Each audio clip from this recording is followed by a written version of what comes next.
Hey everyone! Welcome to your monthly review, the monthly show on language learning, where you discover new learning strategies, motivational tips, new study tools, resources, and where we show off learners like you speaking the language.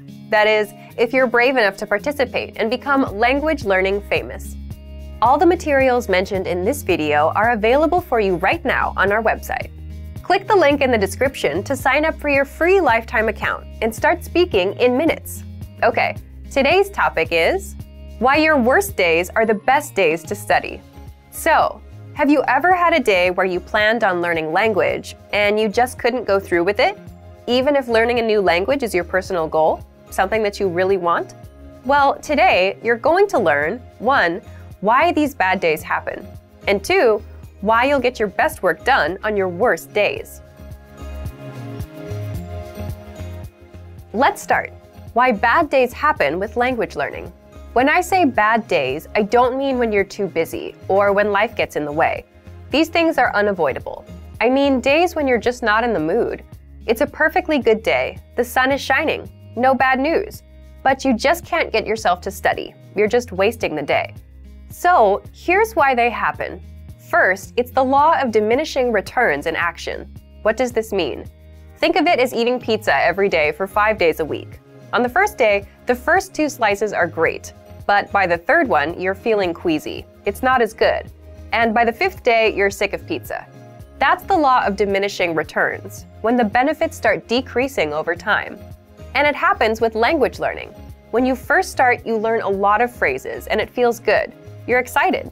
But as time goes on, you don't feel like you're learning much, and this affects your mood and motivation, so you're not as excited to learn anymore. So you start having bad days. Second, bad days happen because you overthink things and ruin it for yourself. It's like dreading going to the gym. Let's say you went yesterday. You have to go again today. So you're dreading it all day long. I gotta go again. You set yourself up for a bad mood and a bad day. Third, bad days are a natural part of the cycle. Some days will be good. Most days you'll feel indifferent. Some days will be bad. But that's completely natural, and anyone with long-term projects and goals feels the same. And fourth, you can't be on 100% of the time. So just like days can't always be good, you too can't always be on and ready to go all the time. Again, just a realistic and expected part of the journey. Now, let's jump into the second part.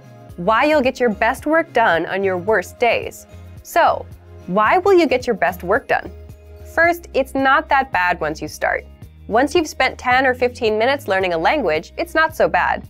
People say the same thing about the gym. If you show up and put in a bit of time, it gets easier. Second, it's overcoming a mental barrier. What I mean is, when most of us have bad days, our brain automatically says, okay, can't be done today. Stop, we're done. But if you just work through it, you don't take these bad days so seriously anymore. And that means you're more likely to stick with your language learning goal. This brings us to the next point.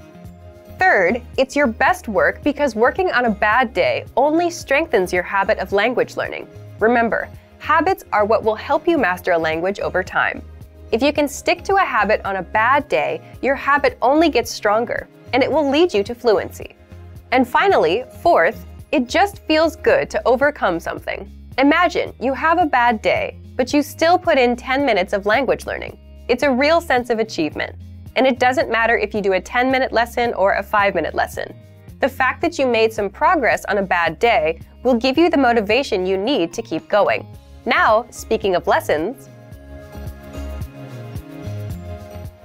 here are this month's new lessons and resources. First, the Best of 2018 Language Learning Cheat Sheets. If you want to get access to all of our conversation cheat sheets that we sent out this year, here's your chance.